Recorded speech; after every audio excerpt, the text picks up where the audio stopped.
पणजेचे immaculate conception of मेरी फेस्ताची फेरी रद्द केल्ली ना. फेरी 12 ते 13 अशी 3 ते 4 दीस मेळून भरतली. पंतप्रधान नरेंद्र मोदी गोंयांत येवपाचे आसात म्हूण सुरक्षेच्या नदरेंतल्यान फेरी फुडें धुकल्ल्या. पारंपारीक फेस्त मात इगर्जेचे जातले म्हण पणजेचे महापालिकेचे महापौर रोहित मोन्सेरात उलयल्यात. RDXGOA bureau report. This is regarding the first thing is regarding the Panjim ferry. Now there has been news going on that we were cancelling it.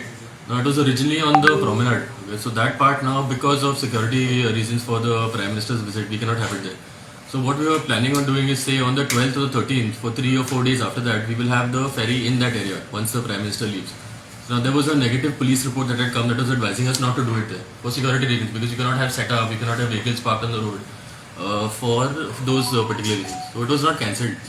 So now in Panjim Church Square, the traditional vendors, they will be allowed to operate in that thing.